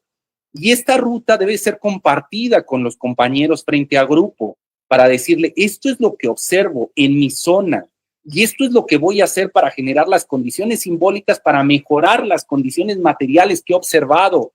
Esto es lo que voy a hacer para mejorar las condiciones simbólicas desde lo cultural, desde lo político. Una ruta. Esta ruta tiene que ser dinámica, es decir, se va a ir adaptando, es una estrategia que se va a ir adaptando según los hallazgos y los obstáculos que encontremos, pero todo con lecturas de la realidad constante, donde nunca la lectura de la realidad debe convertirse en una certidumbre. O sea, nunca debemos convertirla en un pensamiento único de decir, ya la tengo y terminé. Y entonces yo llego al prejuicio, porque ya la terminé mi lectura de la realidad, que la violencia que vivimos en el Estado de México, en el género, es porque las mujeres son muy coquetas. No, nunca la lectura de la realidad debería llevarnos a generar certidumbres. En el momento en que ya nosotros estamos tratando de generar un prejuicio, de fijar un prejuicio que dé respuesta a una incertidumbre que teníamos, en ese momento debemos entrar inmediatamente a cuestionar aquella certidumbre y decir, ¿por qué yo en su momento asumí que era la respuesta a aquella incertidumbre? ¿Qué marco de privilegios hizo que yo viera el mundo de esta manera? Y movernos de perspectiva, lecturas de la realidad constante. Ahora, para poder formar este pensamiento que diría, o esta conciencia que diría Paulo Freire, una conciencia política, necesitamos estudio constante, formación constante, y ahí ayuda la obra de Paulo Freire, para ir reflexionando sobre los principios de la lectura de la realidad, de la conciencia de mundo. Y entonces, estar desarrollando comunidades, o sea, primer punto, lectura de la realidad. Segundo, formación. Tercero, comunidad. No podemos actuar desde una supervisión de manera aislada. Necesitamos tener un contacto horizontal con nuestros compañeros frente a grupo. Ir compartiendo las agendas. ¿Cuál es mi estrategia en el ámbito económico, en el ámbito político, en el ámbito cultural, en el ámbito pedagógico? ¿Cuál va a ser la ruta que voy a seguir? ¿Por qué creo que es la ruta adecuada? Crisis que estoy intentando atender. Y entonces escuchar los análisis, las lecturas de la realidad de los demás compañeros que se ven desde perspectivas distintas, desde la otredad, Y entonces volver a la reflexión y seguir con lectura de la realidad. Entonces, lectura de la realidad, formación, transformación. En este círculo, y regresamos otra vez, en esta elipsis, ¿no? Porque véanlo como si fuéramos en un paracaídas que vamos dando vueltas en círculo y bajando. Sí, regresamos a un mismo punto de reflexión, pero ya no en el mismo tiempo y espacio, sino ya en un tiempo y espacio distinto, donde la memoria histórica también va a jugar. De ahí que se van a convertir ustedes, deberían convertirse más que en un líder entendido desde el discurso gerencial, en aquel Tlatoani que ve hacia el futuro, pero a través de la cosmovisión de su pasado, donde dice, sí, sin duda vamos hacia el progreso, hacia mejorar como comunidad, pero no venimos de la nada. O sea, yo soy el heredero de una comunidad que no surgió conmigo, sino que justamente estoy heredando todo un marco cultural, unas luchas, y que todas mis acciones deben de tomar cuenta a ello. Por eso les digo, es como si fuera una espiral. Regresamos al punto de la reflexión, tal vez porque se recicla, o sea, volvemos al ciclo escolar nuevo, pero no en el mismo tiempo y espacio. O sea, ya en tiempos y espacios distintos, en condiciones materiales distintas, en condiciones temporales distintas, en condiciones simbólicas distintas. Entonces, yo le diría en esta trinidad, partimos de lectura del mundo, reflexión, nos vamos hacia la cuestión de la formación que nos daría cuenta de las acciones que vamos a desarrollar y nos vamos a la comunidad donde tenemos transformación y regresamos. Y así estamos, compañeros. Muchas gracias, doctor. Penúltima pregunta. Nos dice el maestro Víctor Hugo Robledo. ¿Por qué convertir los procesos pedagógicos y escolares en un proceso de carga administrativa, limitando el tiempo dedicado a la enseñanza? Compañero, durísima la pregunta. La voy a contestar como paisano suyo, como texcocano, no como funcionario público. ¿Por qué? Pues porque la cultura del neoliberalismo educativo sigue instalada en el sistema educativo nacional. Es decir, estamos en tránsito hacia la cultura de la nueva escuela mexicana, pero es todavía un tránsito. Y ustedes lo saben, yo lo sé, pues es evidente para todo aquel que se ha leído el plan de estudios y los libros sin receta, es evidente que unidades como SICAM o ejercicios como Olimpiadas del Conocimiento o como pruebas estandarizadas internacionales como PISA, no tienen ningún sentido, no tienen ningún sentido. Igual la carga administrativa. O sea, va en contra de la nueva escuela mexicana, va en contra de la autonomía profesional. Pero como paisano, ¿qué le digo? ¿Por qué sucede eso? Pues porque seguimos instalados en un escolar bajo los prejuicios del neoliberalismo educativo. ¿Cuál es el prejuicio que lleva a esta carga administrativa? Es que el maestro es holgazán, que el maestro, si no le da seguimiento a través de esta carga administrativa, él no va a querer dar clase, o su clase no tendrá la calidad educativa. Es decir, el maestro es un operador de una currícula, no es un profesional de la educación. Él ha sido mal formado en la normal, no asume el compromiso de la formación de ciudadanía como debiera, y entonces necesitamos toda esta carga administrativa para ir fiscalizándolo, para ir pidiéndole la rendición de cuentas de su día a día. Primer prejuicio, me dirá, bueno, no toda la carga administrativa surge de eso. Eso es una gran parte, pero hay otra carga administrativa. Y yo aquí, paisano, le digo el otro prejuicio. En la educación cabe todo. Es el cajón de desastre donde puede caber cualquier ocurrencia. Que hoy se ocurre, hay que ver los planetas porque Marte se está moviendo, a que vaya el maestro a hacer la actividad. Que hoy se ocurre que hay que limpiar el planeta, que vaya el maestro a limpiar las calles. Que hoy se ocurre, la ocurrencia es que lo que sea, más carga administrativa hacia los centros escolares. ¿Por qué? Porque en la escuela cabe todo. Cualquier ocurrencia que se pueda tener desde el Estado puede entrar en la cuestión educativa, y entonces ahí el maestro, que ahí ya no es un profesional de la educación, sino se ve como un operador de una currícula, un servidor público le dice a el funcionario de alto nivel, bueno, pues ahora como usted como servidor, como se le está pagando, pues hoy póngase a barrer y mañana dé clases y pasado trapee y el día que sigue corte los árboles. Y esto, claro, porque no se entiende como profesional de la educación, no se entiende como un sujeto digno, sino se entiende como un funcionario público más. Por eso es tan importante, tan importante entender que la nueva escuela mexicana, el plan de estudios, ese artículo 3, podría ser entendido como un tratado filosófico sobre la dignidad. Si le quitamos ese elemento de dignidad a todo lo que estamos entendiendo, si tan solo lo hacemos operativo, lo que van a hacer es que van a arrodillar a todos los actores que están en el sistema educativo y habrá más carga administrativa y se va a lucrar más con la educación. Entonces, la respuesta que le doy como paisano es esa. Ahora, si me pregunta como funcionario público, le tendría que decir, no sé, eso es de otra área.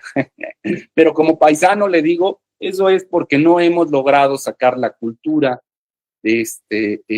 escolar anterior, neoliberal, del sistema educativo nacional. Siguen instalados los prejuicios que legitiman el que se dé esa carga administrativa. Mira, ¿cuál es la respuesta, compañero? Impulsar, entender que esto es una batalla cultural y que hay que estar empujando los nuevos mitos, los nuevos prejuicios, ir cambiando los prejuicios anteriores por unos nuevos y decir, no, nosotros no somos funcionarios públicos, somos profesionales de la educación, nosotros no somos revoltosos, nosotros no somos vagos, nosotros somos aquellos que forman la ciudadanía crítica que va a necesitar lo que se ha llamado esta cuarta transformación. O sea, ir generando todo ese marco ideológico donde en su momento, cuando se tenga, se le pueda decir a aquel sinvergüenza que crea lo contrario y se le diga, oiga, o sea, sí se está dando cuenta con quién está hablando, que usted no está hablando con un sujeto cualquiera, usted está hablando con un profesional de la educación. ¿Cómo se le ocurre pedirme a usted esto? Y entonces aquel que haya tenido la ocurrencia diga, perdón, me equivoqué, corrijo el rumbo. Yo pensé que estaba, no sé, asistiendo a otra área burocrática. No se confunda. Esto no es un espacio burocrático. Este es el espacio de la formación de ciudadanía. Aquí no estamos haciendo un servicio entendido como un servicio burocrático. No, aquí no cobramos agua, ni cobramos rentas, no, aquí hacemos otra cosa, aquí formamos ciudadanos. Y para hacerlo no se necesita, se ocupa no un funcionario común y corriente, se ocupa a un profesional de la educación, un sujeto que es capaz de hacer lecturas de la realidad y desde ahí tener el compromiso moral de generar una estrategia para resolver aquellas desigualdades. Entonces, en la medida en que dignifiquemos nuestro gremio, dignifiquemos la labor magisterial, entonces todos esos abusos que vemos todos los días de esa carga administrativa, por poner uno, paisano, porque aquí podríamos alargarnos, solamente la carga administrativa, esos abusos van a desaparecer. Mientras no asumamos esta lucha, esta batalla cultural, seguirán abusando de nosotros. Muchas gracias, doctor. Y para finalizar esta sesión, nos dice el maestro David López Jaramillo, desde todo lo expuesto, ¿cómo reformular el liderazgo? Ya di algunos elementos, compañero Jaramillo, pero yo diría aquí, tan solo para cerrar, que me gustó esa idea y la voy a ir recuperando para otros textos, esta cuestión del Tlatoani, entenderlo desde la cosmovisión, porque la cultura náhuatl es muy cercana a nosotros. O sea, yo sé, los que nos estén escuchando de Atlacomulco, de San José del Rincón, de Villa Victoria, yo sé que ahí me dirán, bueno, pero aquí el imperio Mazahua tiene más fuerza que la cultura náhuatl. Pero bueno, para nosotros que venimos de este otro lado del Estado de México, donde la cultura teotihuacana, la mexica, está muy arraigada, nosotros entendemos muy bien estos liderazgos, no como un sujeto, voy a poner a Texcoco, que es mi tierra, ¿no? De mi territorio, no como ese espacio donde un líder carismático se le ocurría cosas, ¿no? donde un día Netzahualcóyotl dijo, a ver, háganme aquí brechas si quiero aquí un acueducto para tener unos jardines colgantes. Y no, así no era. El Tlatoani entendía que él era parte de un todo muy complejo, de una cosmovisión muy compleja, donde sus acciones no eran caprichos, sino respondían a cuestiones trascendentales. Es decir, o sea, nosotros sabemos, ¿no?, que si para estos tlatoanis tenían tanta carga en su reflexión moral de las decisiones que tomaban, que si lo hacían mal, podía estar en juego el futuro del universo. Es decir, la cosmovisión se podía venir abajo. Entonces ellos sabían que todos participaban en esa comunidad y que las decisiones no solamente era para que pues yo me sintiera todo dar ahí desde Texcucingo o desde el monte aquel viendo todo el Valle de México y viendo todo el imperio y el lago Texcoco. No era así. O sea, no era un capricho de un emperador, sino se asumía como ese Tlatoani que a través del saber, de la conciencia, de su cultura, de las luchas históricas, de las necesidades de su pueblo, del hambre, de las guerras, iba tomando decisiones para que su comunidad creciera. O sea, tanto que estos tlatoanis, o sea, la misma comunidad lo sostenía. Es decir, si recordamos el caso de los últimos emperadores mexicas, donde no cumplían su función como tlatoanis y fueron prácticamente lapidados por su pueblo, diciendo, a ver, esto no es una cuestión sanguínea, o sea, sí es sanguínea, pero no es exclusivamente sanguínea. Es decir, usted se comporta a la altura de un tlatoani o la comunidad lo destierra. No es nada más el que usted recibió el cargo, o sea, tiene una implicación en la cosmovisión porque está en juego el universo. Si usted no entiende eso y asume su formación y asume las decisiones, que todos nosotros en la comunidad, si no asumimos el rol que jugamos, está en juego el futuro de la comunidad. Entonces, hay que entenderlo así, que es lo que se ha pervertido con la cuestión eurocéntrica, ¿no? Donde llegan estas visiones de hegemonías, donde solo se asume desde el privilegio y se dice, no, bueno, pues es que yo soy el líder porque tengo más dinero o porque fui a mejor escuela o con los prejuicios que puedan dar ese liderazgo. Y desde ahí ustedes me tienen que obedecer porque yo soy el que mando. No. El mandato tiene una implicación moral. Entonces, hay que entenderlo como en nuestros pueblos precolombinos, donde se servía mandando, es decir, no era una cuestión nada más de allá para acá, o sea, era una cuestión orgánica donde todos participamos. Entonces, yo ahí es lo que yo recuperaría esa figura para no quedarnos con esta idea de liderazgo. Además, los que vienen de la zona metropolitana, o nos escuchan desde ahí, saben muy bien que la afectación que han tenido las maquilas a la zona metropolitana. Y nosotros sabemos mucho de liderazgo ahí. Ahí estoy también yo en Texcoco, ¿no? San Vicente, Catepec, Naucalpan, Chimalhuacán, toda esa franja, Los Reyes, donde se han instalado estas maquilas. Nosotros sabemos que esos liderazgos lo único que han generado es un deterioro cultural, una desaparición de las comunidades.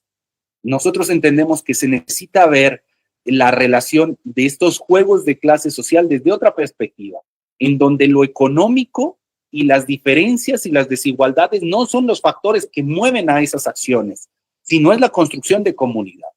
Si no, vamos a ir perdidos, compañeros. Entonces yo aquí le decía a la compañera, humildad, o sea, trabajar con humildad, entender que estamos en construcción, y también entender que estamos en construcción, pero nosotros somos unos sujetos que se ha puesto una carga muy importante, porque somos aquellos tlatoanis que deben dar cuenta no solamente de las pequeñas acciones, sino también de esas otras acciones que tienen que ver con el espacio, con lo político, con lo económico, con lo cultural, con lo pedagógico, y desde ahí asumir el rol del supervisor, no solo como ese líder que sí lo es. O sea, no estoy contradiciendo la reflexión que ustedes llegaron, sí, me encanta, pero entendiendo ese liderazgo desde la cultura del humanismo mexicano, entendiéndolo así como estas figuras precolombinas, donde el liderazgo no solamente era una cuestión voluntariosa, sino que era toda una reflexión moral de lo que se hacía. Externamos nuestro más profundo agradecimiento, doctor Marx, por su destacada intervención, así como a todos los asistentes por su entusiasmo y dedicación. Ahora le cedemos nuevamente la palabra a la doctora Micaela, quien nos dirigirá unas palabras de cierre y agradecimiento. Doctor, pues no nos queda más que agradecerle verdaderamente y reconocer esta lucha que tiene aún al interior de la Secretaría, porque es como evidente si lo seguimos tan solo en su cuenta de Twitter, ¿no? Entonces, esas miradas culturales, cosmovisiones y todo, pues obvio van a tener estos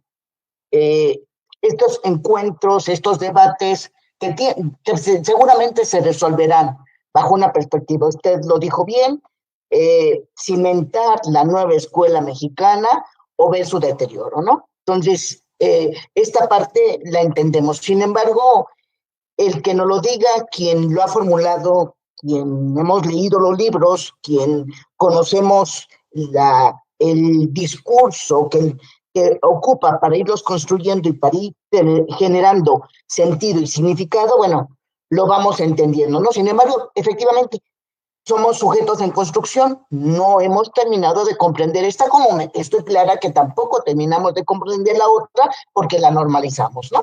Entonces, nosotros, y a nombre del doctor, del director general, el doctor Magdaleno, del maestro Eduardo, del maestro Lalo, como coordinador académico y del área de desarrollo académico que llevó a cabo esta actividad, agradecemos profundamente a usted 2 intervenciones. Y a las demás direcciones, también esas intervenciones donde pues sí se logran evidenciar las diferencias que existen entre una mirada y la otra. Entonces, pero eso es parte de la construcción, que ustedes tendrán ahora sí como responsabilidad de ir generando al interior de lo que es la Secretaría de Educación Pública, ¿no? Todo este equipo, ¿cómo se llama? En debate, en construcción, este equipo distinto, diferente, con miradas y posturas distintas, pero que forman parte de esa secretaría, ¿no? Entonces, en ese sentido, pues para todos ellos, nuestro agradecimiento. Quiero decirle que nos tomamos el atrevimiento de escribirle, sin saber, al secretario de Educación, dándole las gracias por la participación de ustedes, agradeciendo todo lo que nos han apoyado en estas figuras y también abusando un poquito, generando un segundo paso que sería hacia los docentes, ¿no? Porque tenemos que estar en estas miradas permanentes de debate, de reflexión, de crítica, de autocrítica, que nos permitan de alguna manera entendernos nosotros mismos, ¿no? Entonces, le agradecemos mucho. Sabemos que pronto haremos el siguiente proyecto, estaremos trabajando y serán nuevamente invitados y entonces a lo mejor nos dirán, bueno, no entienden que tenemos como funcionarios una carga y una agenda muy grande. Sí lo entendemos, pero también ustedes entiéndanos que quienes más nos pueden ayudar son ustedes. Sí, o sea, ir al origen, ir a entender esas palabras que están en los libros, pero ahora verbalizadas, que me permiten reflexionarlos de una mejor manera. Entonces, pues lo estaremos haciendo, le estaremos molestando, haciendo las peticiones necesarias y le agradecemos de verdad en todo lo que vale su participación. Y hay un reconocimiento sincero, no mío, de todo el equipo, de toda esta parte del Estado de México. Y le comento, no solo está conectado el subsistema federalizado, también hacemos la invitación amplia, muy amplia, a los colegas del Estado. Porque al final de cuentas pues, son mexicanos y hay que entendernos, hay que mirarnos, como usted lo dice, en comunidad, no en enfrentamiento de subsistemas ni a ver quién lo hace mejor, ¿no? Sino en la construcción de la mejor estrategia para ir por lo menos colocando aquellas 2 miradas que de alguna manera perviven, están juntas y de alguna manera tienen que irse reconfigurando. ¿Hacia dónde? Pues es complicado saberlo, ¿no? Pero sí se van a ir reconfigurando. Entonces, muchísimas gracias, doctor. Saludos a todo su equipo de trabajo, saludos a sus compañeros directores también, y nuestro amplio y profundo agradecimiento. De todas maneras, nosotros comentamos este profesionalismo, esta ayuda que nos han generado, y también le informo que todo lo que se ha dicho, y si nos comparte también la presentación, todo está instalado en ese Facebook, donde los maestros pueden regresar las veces que quieran escuchar, las veces que quieran leer, porque estas reflexiones sí ayudan a tener otra mirada de lo que me falta, de lo que todavía tengo, y además sé que no vamos a terminar en la plenitud, eso me queda totalmente claro. Estaremos en permanente construcción. Por ello, nuestro agradecimiento a la maestra Noemí, la subsecretaria, por haberles permitido estar con nosotros. También le expresamos ya el agradecimiento a ella, ya se lo hicimos a través de la cuenta del secretario, que ni sabíamos que era la cuenta del secretario, pero ya lo hicimos. Entonces, muchas gracias, buena tarde, doctor, y como siempre, en lo personal, mi amplio reconocimiento, y en lo colectivo, doblemente nuestro amplio reconocimiento. Por acá se le quiere mucho y usted lo sabe. Muchas gracias.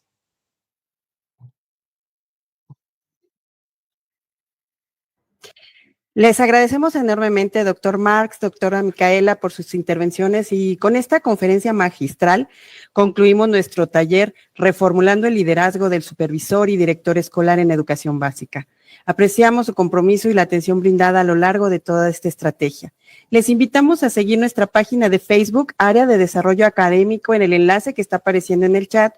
Ahí encontrarán las presentaciones que se han presentado, incluso la del día de hoy del doctor, y las respuestas a estas preguntas que por cuestión de tiempo pues ya no se pudieron expresar a nuestro invitado, así como las transmisiones, respuestas y presentaciones anteriores para su consulta. Les agradecemos su presencia, nos encontramos en la próxima y que tengan un excelente día. Doctor Marx, muchas gracias, muy buenas tardes. Gracias. Hasta luego. Hasta luego. Gracias.